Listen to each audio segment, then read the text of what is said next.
This is the Final Word Daily, day 0 of Delhi. We thought, well, why not? We're in Delhi. We're at the Feroz Shah Kotla, the fort. So the Feroz Shah Kotla ground, just got renamed the Arun Jaitley Stadium recently. But for a long time it was known by the name of the fort, which was named after the Mughal emperor who came here and built this incredible structure. We've just been wandering around, having a look at the beautiful old stone walls. It's like proper history in action as you wander through this place. The big trees arching over the walls. There's a lavish park just behind the camera here. You can't see it because that's the way cameras work. Adam Collins, Jeff Lemon. We don't have to do anything in 30 seconds. Hi, Adam. Hello. I'll tell you about the history of Delhi. No, I won't do that. It's great to be in the north of India. I've only briefly been to Delhi in the past, the capital of the country. The Mughal Empire. They were here longer than the British were, weren't they? I mean, all the way into I think it was the 19th century when they were finally ousted, as it were. So you see remnants of that on the drive to the ground in the morning. You see some of the old ruins of buildings that are no longer. The forts, I think 3 of the 4 main fort walls remain in place in Delhi. The place that went on to become the capital in the 20th century, of course, when independence was achieved in 47. But even before that, in the earlier 20th century, they identified that this was the place for the administrative base of India to be, and so it's been ever after. And really enjoyed our couple of days here. I was out connorting a couple of nights ago in that lovely sort of area where all the embassies are. Had a nice feed there in a restaurant that felt like I was back in British Raj days. It was nice to kind of sample the Indian food there, or the food as they call it here. It's called food here. And of course coming to the stadium, which I know divides opinion. I acknowledge that in our comments it'll say the Kotla is the worst ground in India. I don't know if I share that view. I quite like. I don't like the advertising on the grandstand that's named after a former Indian batter and prominent politician. But I quite like the way that it looks different with the different levels. It's a small thing, and it's got its charms, right? The net's at the back, and it's like Tony Hawk could skate on that. Exactly, and could get some sick air on the upper end of things. All that's true. So the pitch itself, we've in terms of the game ahead of us tomorrow, I've looked at it from afar. And it looks like we expected. It's been used before. It's very dusty. It's very, very dry. It's blotchy. It looks a bit blotchy. The skin's got pimples all over the face. It's like the wall of a share house with a bit of rising damp coming up. That's a better comparison than the pimply face. But it's going to be dry. It does open up the door for Australia doing as India can do with their all-rounders and going with the 3 spinners. In order to do that, Jeff, it's going to hinge on Cameron Green playing. I watched Cameron Green bat for a long time yesterday and looked good. He looked fluent. But it's not about how good he looks. It's about whether they can risk him breaking his finger again. Can they run the gauntlet?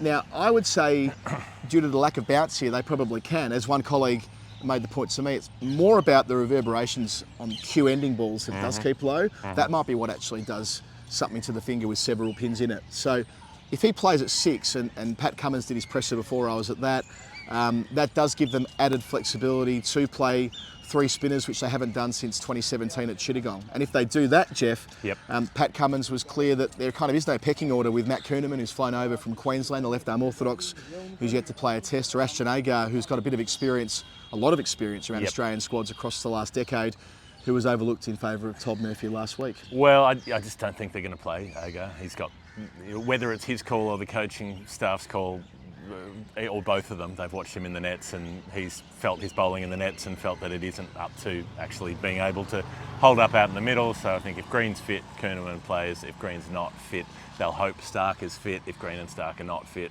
they pretty much go in with the same 11. And Stark's just on Stark, sorry. No, but there's some very important divergence here. Right, my apologies.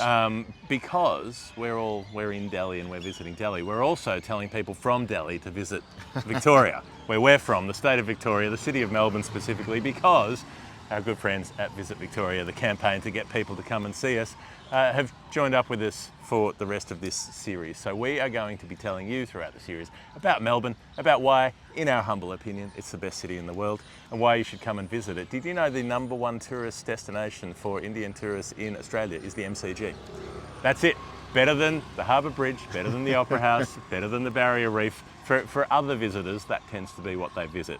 For people from this part of the world, the MCG. You too can come to the Great Colosseum and see it in person. Well, I suppose when we go overseas, you end up going to religious buildings or historical, like we are here really at the fort. That's Melbourne's equivalent.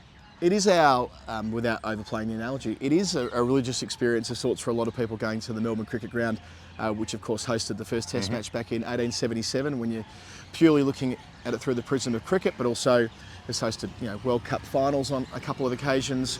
Every year the AFL Grand Final, it was the Olympic Stadium in 1956 as well, the first Olympic Games held in the Southern Hemisphere. So visit Victoria, go to the G, it's got a marvellous museum in there as well. We're trying to get a Batmobile that I bought a few years ago into that at the moment. That's a long story. Google my name and you'll find out why. Yeah. But visit Victoria, as you say, Jeff, just great to have them back with us on the final word for the remainder of this series. So you were going somewhere. You were at you spoke to Pat Cummins Yes. this morning, and what else did he let on? What did he give away when you were reading him? When you were looking for a tell, was there an eyebrow twitch? I think the Stark thing. I think the Stark thing's the biggest tell. So I watched Stark bowl quite a bit yesterday. He's been bowling. If you're watching on YouTube, you'll be able to see what I'm saying. He wasn't able to use his middle finger. He had a splint on it of sorts. So he was using his Master ring finger, splinter, if you will, ring finger and his index finger, and holding the ball that way to get his loads up.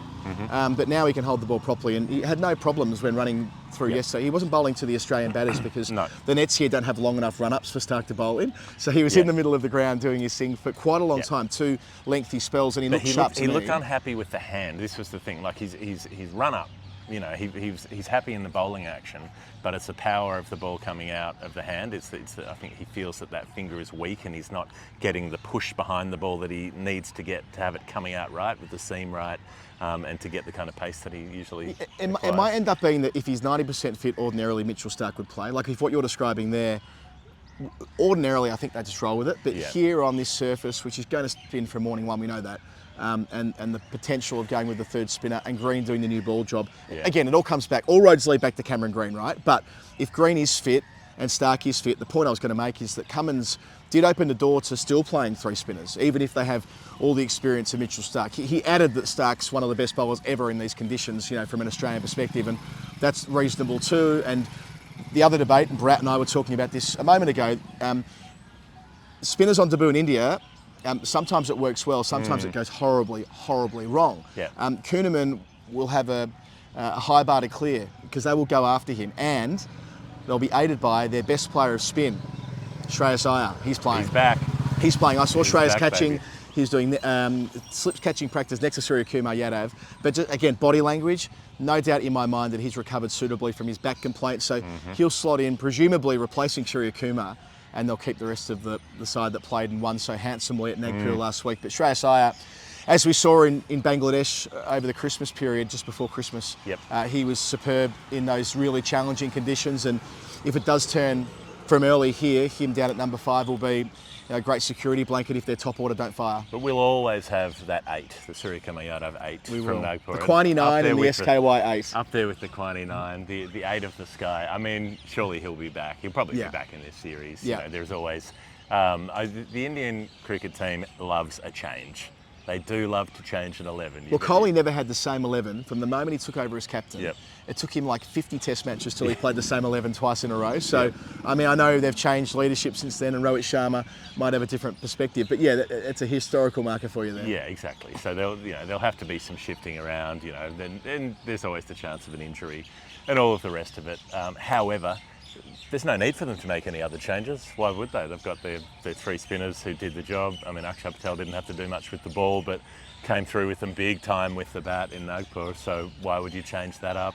The one thing they could do, I reckon, and they won't, so it's just me spitballing, they could actually play an extra batter and play SKY as well, because the truth is, I love Mohammad Siraj, number 1 member of the fan club, but he's underutilised. He might be effective taking a wicket with the new ball, but they could have just Shami opening with Ashwin, or with Akshar. No dramas there either. He bowled first in the first innings at Nagpur. And he pretty much bowls medium pace anyway, well, Akshar Patel. He off basically bowls off the index finger. So they've got that option to play 3 spinners a quick, and then batting, having the wicketkeeper coming in at 8. I mean, that'd be all the more difficult for Australia to take 20 wickets. Give Kohli the new ball. Remember when he used to bowl those World Cup 2015. The sort of medium paces, but with that little frog action, that kind of splay-footed. It was the most awkward thing. It was very strange watching someone who looked so imperious when they bat and looked the opposite of that when he bowled. Like watching AB de Villiers bat with the where you take the cap off and he had the bald patch going and he was bowling those little Chris Harrises, Yeah. trying to bowl medium paces for them in the 2015 World Same Cup. World Cup, they both Yeah. bowled weirdly in that tournament all those years ago.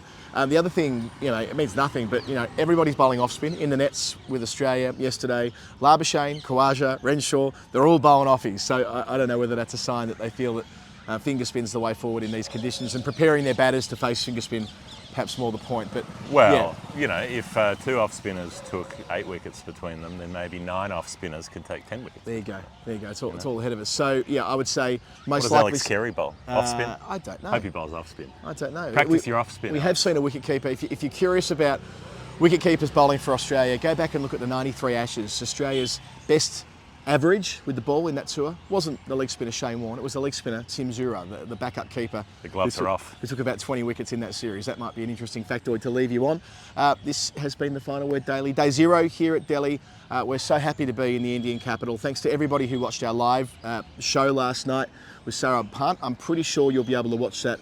It's up now. On our YouTube channel as well. We didn't quite get the live thing right on ours, but it was live with Saurabh, so you'll be able to watch that back if you see fit to do so. Yep. And all of our daily shows from last week. The interview with Gary Kirsten has been written up in pretty much every newspaper in India. It's been there have been news stories everywhere. That our Google alerts exploded on that yesterday, so that's Your really Google nice. alerts exploded. I do not have such a thing. Well, you got to know what people are saying about you on the internet. Or not.